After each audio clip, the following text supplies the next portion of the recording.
fear, confusion, pain, tears, hopelessness, isolation, death, domestic violence, and sexual abuse. The problem is all around us. This happened February 19th of 2005. He had gone to Lisa's house that night. The minute he walked in the door, he hit her in the face. He brutally beat her until he had her on the ground and smothered her. And that's when Jaden walked in. And he killed Jaden also. Jaden was just a little boy. And lots of fun. Lots of fun. Lisa was my only child. She was 6 months pregnant with a little girl. When I was about 18, maybe 19 years old, I know my oldest brother went off to college, so I was the only person left in the home, and my two older sisters had moved on in relationships, still in South Florida. My sister was involved in a pretty bad car accident. She was in a lot of pain, but because of her pregnancy, she was really not capable of being mobile. One night, I remember distinctively that she called me, and it wasn't her normal tone of voice. And she had called me and told me she just needed me over there immediately, but don't tell Mom and Dad. I remember walking into the bathroom, and she was on the floor, and there was a little bit of blood, and I had thought maybe she had fallen. I helped her walk back to the bed and talked to her a little bit, and she said that her husband beat her and kind of forced her to have sex with him, even though that was against doctor's orders. Her emotions that night and the weight now that I carried, I didn't know what to do. I was just a teenager. The cycle of domestic violence and abuse ultimately affects us all and leaves in its wake a haunted path of terror and devastation greater than any natural disaster. The cycle must stop. The need is real. It is urgent. The problem is solvable. In Tarrant County in 2009, we had almost 15,000 reported cases.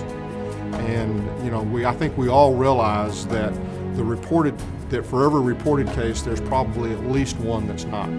Domestic violence and sexual abuse affect us physically, emotionally, and economically. If we had one facility, then every city wouldn't have to recreate the facility or the services. North Texas is the fastest growing metropolitan region in America.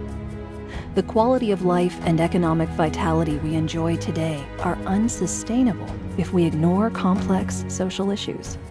A smart, comprehensive strategy for dealing with domestic violence and sexual assault is critical to controlling crime and violence. More than likely, and a lot of the studies have been done, have shown that vicarious modeling that they get from the parents, that they learn that this is the way to be in a relationship. We know that about 70% of adults that are violent have experienced violence in the home themselves or were exposed to violence between their parents. Because of our explosive population growth and increasing lack of mobility, it is absolutely imperative we build one easily accessible place where victims of domestic violence and sexual assault can get the help they need.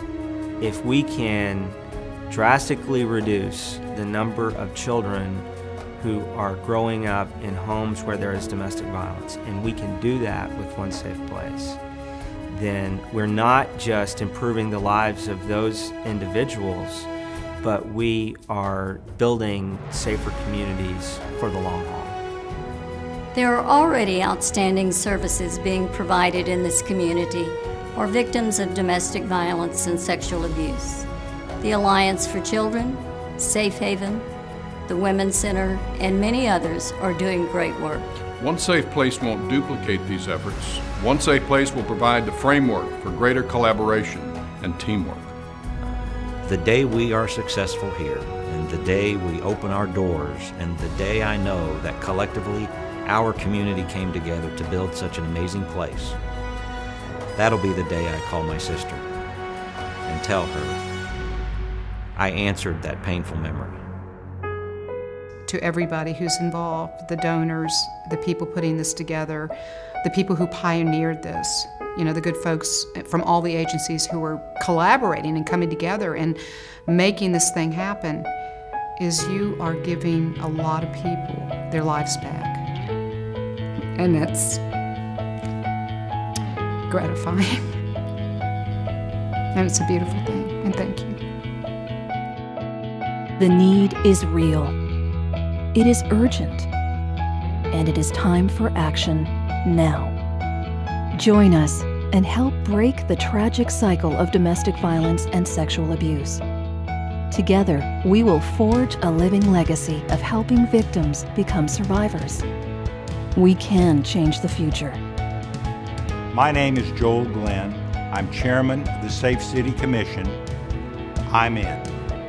After serving 15 years as a special agent for the United States Secret Service and 30 years as vice president and director of security for the Bass Companies, I can say this with authority. Building a family justice center is the most important crime prevention initiative we can implement. We have a spectacular performing arts center, a magnificent world-class zoo, amazing museums, great rodeo and livestock facilities, and the most extraordinary stadiums in the world. If we can build these masterpieces, we can accomplish this as well. When we open the doors to One Safe Place, our homes, our streets, and our communities will be safer for all of us. This is our vision. I really need your help. Can I count you in? I'm in. I am in. I'm in. I'm in. Are you in? I'm in. We're in. I'm in. I'm in. I'm in. I'm in. I'm in. I'm in. I'm in. I'm in. I'm in. I'm in. I'm in. I'm in. I'm in. I'm in. We're in. We're in. We're in. We're in. We're in. We're in. We're in. We're in. We're in. Are you in? One Safe Place. We can change the future.